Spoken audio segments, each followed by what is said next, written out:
Okay, remember that they're changing my voice. I'm not gay. This video is about 13 key points that logically end debates and arguments right away. These are the kind of points that, when you have a good head on your shoulders, again, in reality with a universal scale, not with a scale of white supremacy, Jewish supremacy, black supremacy, any local, ethnic, or tribal scale, but a universal scale that you know immediately are sound points and that I'm right about. So point number one, if one's religion doesn't include obeying the most righteous person that ever lived and ever will live with a natural and universal scale, then it is a false religion. So the most righteous person ever lived using a natural and universal scale.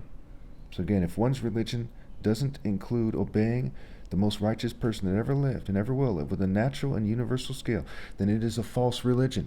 For example, if someone told you to eat children all day and you'll find enlightenment, you shouldn't believe them. Why? Because it's not a logical reason. And if you started doing it and you said, hey, it's not working, and you defected, right, you'd be an idiot to have done it in the first place, but you'd be somewhat smart or something to leave that, right? And so it is with the religions in the world. We look at Buddhism, Hinduism, Jainism, Christianity, New Age religions, Judaism, Islam, on and on and on and on. There's nothing about them that would draw somebody with sense into them. They're just shells for governments. No offense to anybody. You know them by their fruit. You know their failure by their fruit. So when you look at the situation and say, hey, what's true and what's false? Well, the most righteous person ever lived is living a life that is ideal, that is worthwhile, universally speaking. In that is the point of life. Anything saying something contrary is a false religion. If you don't know that, then you are very stupid. Point number two. What makes a type of dating right or wrong has to do with universal right and wrong. It's sad to have to explain these things, but again, if you don't understand it, I apologize if I'm offending you, but it is frustrating because it's pretty straightforward here. So if a female, for example, some gold digger at a bar, has Jesus walk up to her and give her a card, and she says, well, I can't talk to you. Maybe she works for the FBI, maybe she's part of some kind of ethnic social club and they only date their own. These are all stupid reasons. Okay, in the bigger picture, it is universally wrong to reject the ideal man for mere race or mere government, what have you. These things are open and shut, and it's infuriating that people don't understand that. The individual desires of all females and all people put together are infinitely inferior, infinitely worse, infinitely less than universal pinpoint and moral precision. The right date, the right reason to date has to do with what is universally right, not your mere emotions and your sense of what you should do. Think about it. Point number three.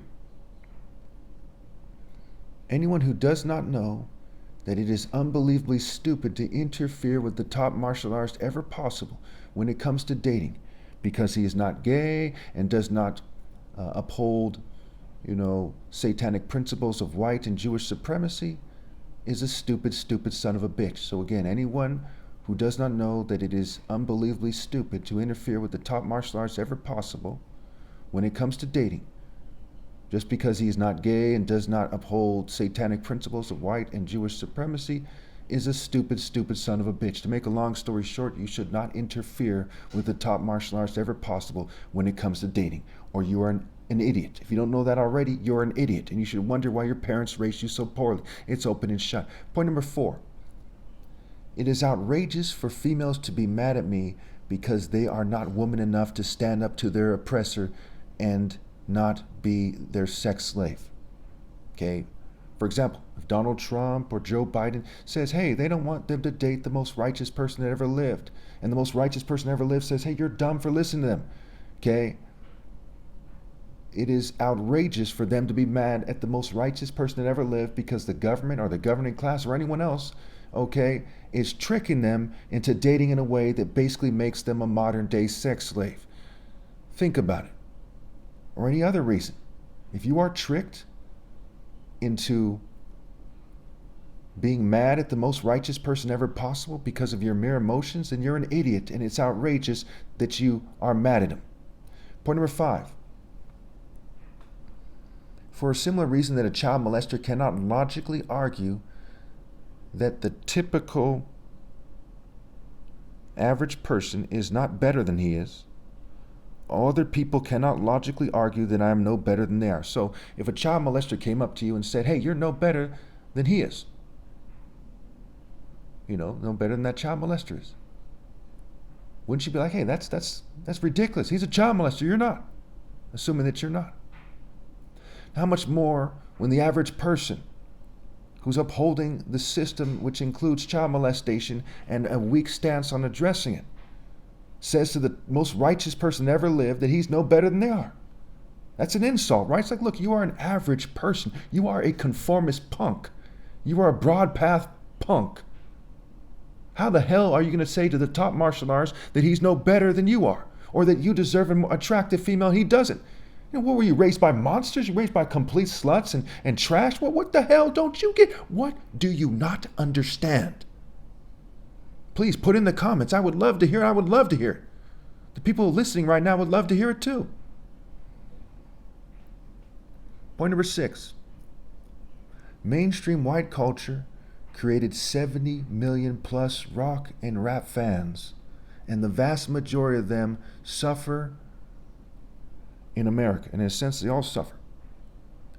While basically all Americans admit that the political system is corrupt and evil. Let me say this first part again so you understand. In fact, that is the whole kind of point. It's just I have stuff in the parentheses after that. So mainstream white culture created 70 million plus rock and rap fans, and the vast majority of them, and that's in America alone, mind you, suffer in America. While basically all Americans admit that the political system is corrupt and evil. They say things like Babylon's system, corrupt politicians, it's not what you know, it's who you know or who you blow, corporate greed, Epstein files, Trump saying to drain the swamp and the lawfare, the deep state, and on and on and on. Okay? So if you can't pass this point when it comes to what system you think we should have, you don't pass go. That's what these points are. They're points that if you do not pass these points when I present a counter argument, when I say you're wrong about what you're insisting on, okay, then you do not pass go. You have failed immediately.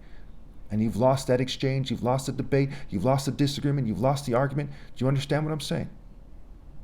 Point number 7.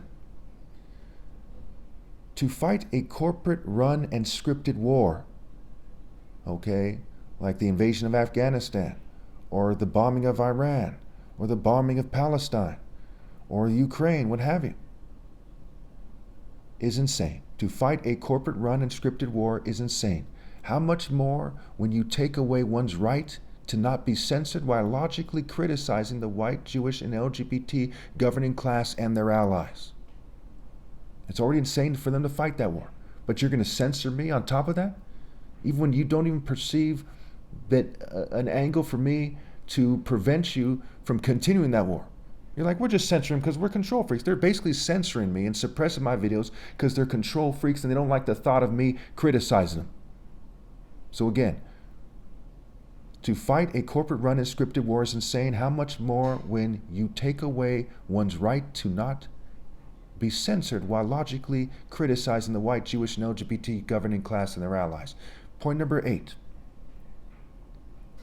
Now, I might sound a little bit agitated. I'm going to try to kind of sound in a way that's more pleasant. They're fuming me and they're making it hard, but these things have to be said. Maybe the annotations will show up and come out in a way that's logical, but quite often they mess up the annotations, the transcript. But let me just try to wrap this up. I'm running out of time here. 8, a vital part of having freedom in America in 2026 is redistributing $2 trillion from the top 50% as fast as possible. And the top 50% have $165 trillion. And obviously you would do it hyper-progressively. To make sure that everyone has housing available, rehabs, a massive food program available for them, farming program that is, to remove the middlemen, and effective oversight for cost-effective spending. This includes a brilliant health care analysis process. That is a vital part of having freedom, because people get blacklisted for what they think and what they say and what they express, for how they behave. So in order for them to have the freedom to say what they want to say and to get together and assemble, they need that economic justice to that bare minimum degree or better. So then they can say things like, at least, when it comes to having a fancy car or being able to live in a way that you find fair and just and right, you should prefer living in a way that's fair and just and right. Maybe you won't get lots of money if you express your opinion, but at least you'll be financially stable. And when it comes to making a pitch to a woman, she won't be like, hey, how are you going to take care of me? Because those things will already be taken care of, and the rich can easily afford it, and they've exploited the labor force, they've avoided paying wealth taxes to a large degree, they use the tax loopholes, so on and so forth. This is not brain surgery, rocket science, or the most impressive thing ever, which is being the top martial artist ever possible. I hold that to be something that is extremely self-evident, extremely and painfully obvious. Point number 9. If substance abuse adds $800 billion a year to the to the burden on the healthcare system. Let me say this again. As substance abuse adds $800 billion or so a year to the burden on the healthcare system, bringing in $20 billion a year in vice taxes is a no-brain decision. Okay? That's only 1/40th of the burden on the healthcare system, which adds to inflation overall, mind you. 1/40th a year. So again, the burden on the healthcare system is 40 times that. And the opposition views complaints are easily addressed just by pointing that out. Keep in mind that 500,000 Americans die a year from cigarette smoking alone, if you doubt the $800 billion number. Okay? And think about how much it costs for emergency rooms and healthcare and what happens in terms of supply and demand and needing to build hospitals and expand hospitals. So I'm just going to go through this quickly because I'm running out of space on my phone. Point number 10. For gays, white supremacists, and Jewish supremacists to fume and poison the top martial artists ever possible while suppressing them so that their spirit magically dominates is for them to be the dumbest people ever possible with the most pathetic spirits. Why can't they see that? Why can't they see that what they are doing isn't worthwhile? How retarded are they? So again, for gays, white supremacists, and Jewish supremacists to fume and poison the top martial artists ever possible while suppressing them so that their spirit magically dominates is for them to be the dumbest people ever possible with the most pathetic spirits. Why can't they see that what they are doing isn't worthwhile? How retarded are they? So I want you to think about what types of cultures and spirits seem to be dominating the planet right now. Who's playing a controlled opposition, problem-solution game, what have you. And I want you to think about why I'm right about that. Pause it if you have to. Point number 11. When the West plans to enslave its people with a behind-the-scenes feudal system, nothing truly good can come from it. Point number 12. The insecurities of nerds, arrogant rich people, racial supremacists, LGBT people, and people with developmental disorders in regards to brain function, brain quality, and brain activity has led the most influential of them to sabotage the masses, and this should stop immediately. Point number 13. The insecure and greedy governing class should make sure that I run things as soon as possible, as I would manage them in a way that is vastly superior to how they manage themselves, their families, and all of humanity. They would find that their logical concerns are masterfully addressed. People have a higher opinion of them in that scenario, which is something that they have never achieved and cannot achieve themselves, and that they are much happier and relieved as a group.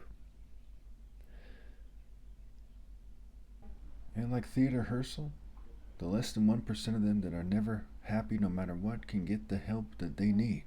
And they're not the only ones who need help in the governing class.